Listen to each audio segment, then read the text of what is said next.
is a difference between you and me. We both looked into the abyss. But when it looked back at us, you blinked.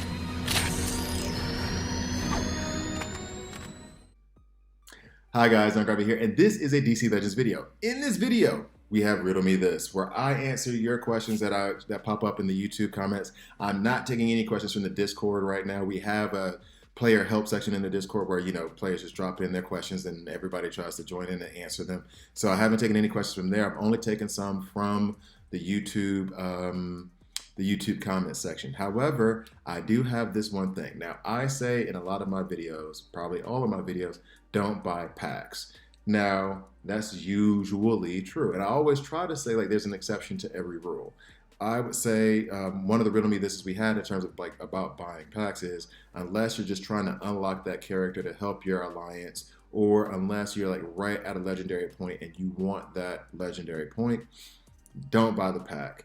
So I am sitting here looking at this Larfleeze pack because Larfleeze I have at L2 and I could take him L3 if I buy this pack. Even if I only get 90 frags, I only need 80 and I could take him L3. However, if I get 90, right at 90, that is a 46 gem to 1 frag ratio, which is terrible. The good gem frag to frag to gem ratio is 25 to 1. 30 to 1, not 46. 46 is really, really bad. So I'm sitting here thinking about it, and I can still go through my red alerts and through the ads, and I'll end up with enough gems to buy that, but then I'm completely cashed out on gems, 100%. And I'll take a L3, but should I? Should I break my own rule? So what I'm going to do is I'm going to put it in the Discord. I'm going to put a poll in the Discord. You guys tell me, and whatever you guys tell me to do is what I'll do. Should I buy this Larfleeze pack and take my Larfleeze L3, or should I hold fast to my rule of do not buy packs? You tell me what you think in the Discord. So what we're gonna do now is I'm gonna go ahead and put on some action, and then I'm going to go through your questions in the Discord. Let's see. Let's do something fun, right? I leveled up Arsenal, and I think he's actually, I feel like I should have done it a while ago, back when I was using Kaga a bit more. But Arsenal has been fun to play with. So I'm gonna go ahead and plop him in there. Plop in Batgirl. And then we need 2 enemies, alien villains. Let's go that way. Let's go ahead and plop in, where you at? Who you with? Now, Siren wouldn't really work because she needs bleeds, and she does do bleeds, but let's pop you in, and then let's get you to protect just in case. All right, so let's go. Anyway, so we'll start off with that, and then we'll move on to the very first question, which comes from Isaac Rich. He has 3 questions. Thank you, Isaac Rich, for commenting and leaving these questions. But first question is, what does agility do exactly? And let's go ahead and put this on auto. Agility affects physical damage. So if you have agility ups, that means you take less physical damage. If you have agility downs, that means you will take more physical damage. This is why when you pair Terra and Barda with Azrael, Azrael becomes damn near impossible to kill with the Arcus double shot, because Arcus is a physical damage tune. So those agility ups from Terra make him stronger against physical damage, and then at the same time Barda gives him stamina ups, which means that his HP pool is deeper, so he has more HP and it's harder to get rid of that HP, which is why he becomes such a nightmare in that scenario. So agility ups will affect your the amount of physical damage you receive in a positive or negative light. Next, he asks, what is affinity power? When you have affinity ups or affinity downs, it affects the affinity that you're going against, or the affinity that you're weak towards, more or less, based on what it is, whether it's an affinity up or an affinity down. So the example that I would like to give is, you have Deathstroke. Power Go can one-shot Deathstroke. In this scenario, Power Go can one-shot Deathstroke. If you have affinity ups, that means that that one shot that Power Girl would give that would take out Deathstroke now only puts him in the red or only puts him in the yellow. So that is how affinity ups. It increases the strength of that character against negative affinity or positive affinity, depending on how this scenario goes. But against negative affinity, it will increase their survivability or the damage that they can actually cause. Next question. Does Mr. Freeze HP actually go up? I have played games where I try to see a difference during games, but I don't see the difference. The reason you don't see the difference is because his HP pool goes up, but the percentage stays the same. So in this bar, if the bar only has 100,000 HP points to make the math easy, and then as he goes through, he does his A2 and he gets 150,000 HP points. Well, before you did that ability, it was at 50%. So that's 50% of 100,000 is 50,000. Now that you've done it, it's still 50%. That's 50% of 150,000, which is 75,000 HP points. However, now it still is 50%. So it still looks as though it's 50% when you're looking at it. So that is why when you're trying to see it, you may not really be able to see it. With stamina ups, it's a little bit more obvious. But with his ability itself, the way that it's even described, it's just an odd phenomenon that you're not really going to be able to see it. So let's plop in. Ooh, should I use a different taunter here? Let's use Barda as a. Oh no, that's too much. You know what? Forget it. I'm just gonna keep all this in, and then as they die out, I'll just replace them. Or as a matter of fact, let's put in. Should I have more fun? Because I know what I think is fun, and that, you know what, let's have fun. Let's have fun. Let's put in a Ra's al Ghul. Let's put in a Man Bat. Where you at, Man Bat? Let's put in a decent taunter that will retaliate. I'm tempted to put in Grundy.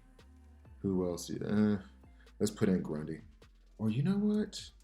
No, can't do it against. Well, no. You know what? Yes, I will. I will do that. Sorry, I'm talking to myself like this. I'm going to go ahead and put in Ultraman, because why not? And then let's put in... Who else do we want to put in here? Who do you guys think I should put in? I'm asking as though you can answer me. Answer me. Who should I put in? I would love to put... Cersei. Why not? I don't know. Disease Revive team. All right, so here we go. On to the next question, which comes from Michael Dow. How to counter Black Flash? He is really broken. Yeah, he's broken. So, in order to counter Black Flash, the first most farmable way, the easiest way in terms of who you can get, who's farmable, is Harley Quinn Mad Jester. Black Flash, his weakness is against evasion up counters. So anyone that if he misses them and they counter, that's who takes him out. So you're talking about Dove, you're talking about Cassandra Cain, you're talking about Harley Quinn. You can Eclipso to a lesser degree. So those are the one. In fact, Arsenal would kind of work if he misses a different tune. If you're trying, depending on how you're trying to build everything, you could build a full-on evasion team that would just nuke him out of the water as soon as he tries to attack, which honestly I've had a lot of fun doing myself. So you have Harley Quinn, you have your Cassandra Cains, you have your Arsenals, you have your Doves. Also, like the direct tune counter, the one that was made for it was Lady Shiva, because even if he's under Martian Manhunter, she has 35% turn meter up, and she ignores awareness, so she can one-shot him just right out the bat. Batwoman does that as well, kind of, where she has the 20% turn meter up. So what she can do is one-shot him if there is no awareness and there's not a taunter. That's the other thing about Lady Shiva. If there's a taunter, then Lady Shiva doesn't really work. So a lot of times the best way to deal with him is to have someone that will counter him whenever he attacks. So, this is unintentional consequence. This is the one where I kind of want Ultraman to die, because I want to know if he can transfer that enrage that he will receive from Cersei when he's revived. That'll be interesting to see. I'm gonna have to even look back and see. So, sum up. Farmable option against Black Flash is Harley Quinn MJ. Then the other Dodgers you have are Dove and Cassandra Cain. Arsenal is a like, oh, he's already died. He's already dead. So now he's going to revive. As long as they don't kill Cersei first. Okay, they won't kill her. Oh, he got Huntress. Huntress laid him down with the freaking heal immunity off of her abilities. Oh, I can't stand you, Huntress. I'm gonna come back and hit you hard. Like way, way, way too hard for what. Okay, okay. I gotta blast Huntress in the face real quick. Pardon me. How can I, what is the absolute overkill for Huntress right now? How do I absolutely just punish her face?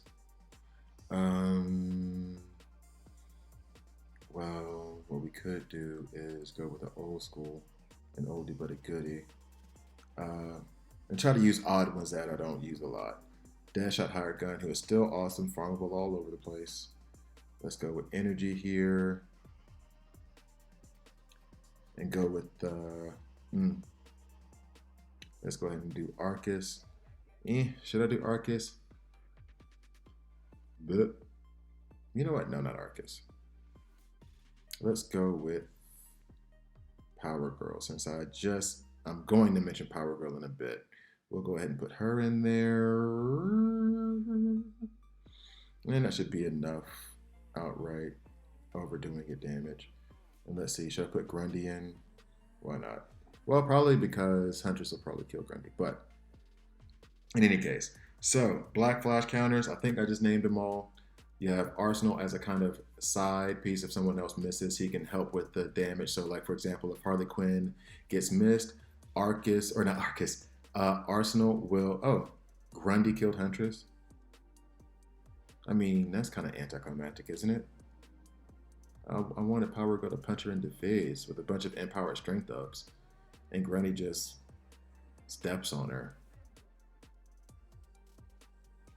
Okay. Anyway, so Harley Quinn with Arsenal, for example. Arsenal, if Harley Quinn is missed, he'll also attack. Cassandra Cain, Dove, already said those. Lady Shiva, Batwoman, those are down. Yeah, I think that's pretty much it that I can think about the top of my head. So your most farmable option coming up is going to be Harley Quinn.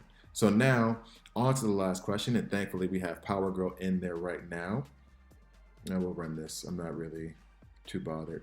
I think Deadshot Hired Gun would take out Harley Quinn. So, is Power Girl worth ranking up? Yes, 1,000 times yes, especially if you're early to mid game. My love for Power Girl started, there's this one event I'll never forget. She was like my first legendary. Like I remember her being L1. Maybe in this event she was L2, but she was like L1. And she would do this thing where, okay, I call it beast mode, where basically she has like 4 or 5 strength ups. Then let me go ahead and say start battle with taunt, plus 5 strength. Like she has a passive where there's an automatic chance, I'm gonna put this on auto. She has a passive where, don't you do it. Is she gonna do beast mode for me or nah? But anyway, where I would call it beast mode. This is before I understood anything about like RNG or how any of this stuff works. I just knew that at certain times in the game, she would go into beast mode like this and start healing herself and start overhealing herself and gaining all these strength ups, and she would just start wiping out waves, and it was like incredible. And I remember I was in this Etrigan event, and this is so sad that I remember this so vividly from 3 years ago, sitting in a freaking Zurich HB, like begging for her to go into beast mode because I was like halfway through the Etrigan event, or halfway through a wave in the Etrigan event, and all of my team had fallen, and she's standing there still like with death immunity, 0 health, and I'm like, please go into beast mode, please go into beast mode.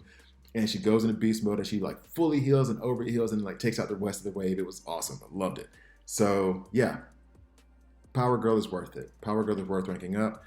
She's still in-game viable now. Like you could still use her in a whole lot of ways. She pairs great with Wonder Girl because Wonder Girl gives us strength up, so it just kind of gets her ramped up a little bit earlier. She would pair well with Wonder Woman POT, actually, because doesn't she also give strength up? She pairs well with Cheetah. She goes great with Cheetah because Cheetah gets those strength ups in the beginning. As you can see, she goes great with Killer Wall because she taunts, and if she gets a critical shot, then she's gonna get those empowered strength ups and start smacking skulls. So yeah, Power Girl is definitely worth ranking up. So, thank you for that question, Captain Q number 1. And that is going to do it for this video. No.